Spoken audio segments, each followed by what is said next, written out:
Hey, Jason? Hey, buddy, what's going on, man? But how's it in sunny California? It's pretty nice today, brother. It's pretty nice. So Sean McNabb here with me. What you been up to these days in the world of music?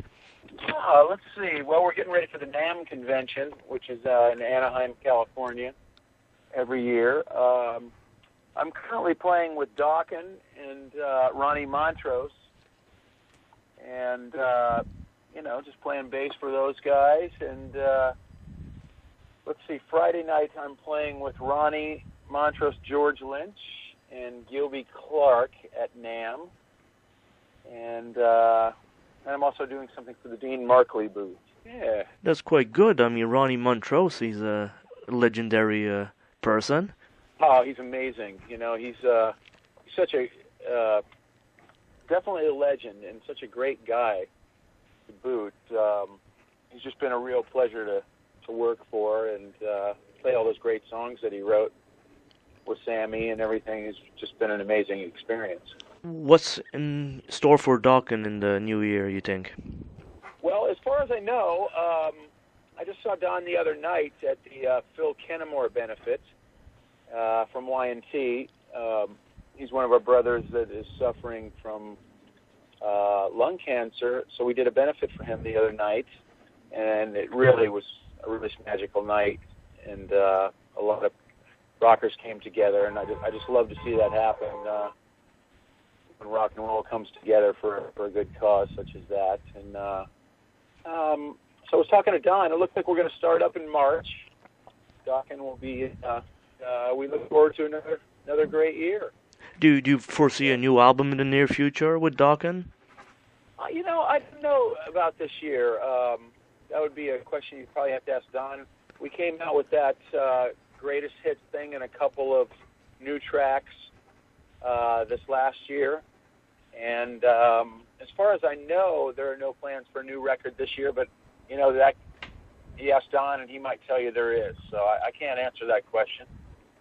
But as far as I know, I think we're just going to be out touring, and hopefully we'll get a package this summer, How far do you think the tour is going to go this time? Well, we went all the way into November last year, so one can only hope that we will at least go into November and, just get it out there for people to see it, Sean, how crazy are you going to be at NAMM this year? You figure there's going to be a lot of people showing up? Man, it's always crazy, and it just seems like it gets crazier every year. But NAMM is a great place just to hook up with friends you haven't seen all year because you've been on tour, and see people you haven't seen in years. And it's kind of like Facebook, but in person. You Yeah. see people you haven't seen in years, and I think it's always crazy. Comfortable shoes. It's very important when you go to NAMM. Wear comfortable shoes, because you're going to do a lot of walking. A lot of walking, a lot of people to shake hands with. Yep. Life on the road, how's it been going with you with these years? Has it changed much with the technology and all that stuff? It really hasn't changed that much. It's just about people having a good time and enjoying the music. And I think as long as we do that and give the people the best possible show that we can give, that then we've done our job. And that's really the most important thing. I try to give 110% in every performance because people paid good money to see it. So I really try to do the best job that I can do. But it's a little different for me these days because I don't party like I used to. I used to party hard, and so it's a little bit different. But I remember a lot more of it now. Now you got a brain that you can write maybe a book in the future. You'll remember everything. Well, one can only hope so. Sometimes I feel like I don't have a brain, but I think I'll have a better shot at remembering stuff. I think there is a book in me in the near future. My fiance is just finishing her book, and she's looking at drafts right now, and it's really inspired me to put the pen to the paper and start working on a book myself. Now let's talk about your bass rig and gear. At NAMM, are you going to be promoting something interesting, like you're with Dean Markley and all that? But what else? With Dean Mark, I'm kind of loyal to the companies that I've been with for a long time, and so it's Dean Markley, Ampeg, and I'm also with Fender Charvel, and they built me a really nice guitar this year. It's kind of a P-bass thing, but I'm pretty loyal to the Ampeg and Dean Markley and Fender Charvel. If it ain't broke, don't fix it, kind of thing. That's the way I see it. I've never been one to jump around from different companies. If it works, I use it. And it's worked pretty well for me so far. So I stay with that.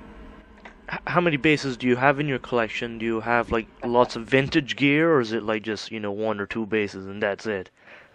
No, I've got a lot of gear. I've probably got 30 to 40 basses, and I do have quite a bit of vintage Fender stuff, and that's kind of what I'm into.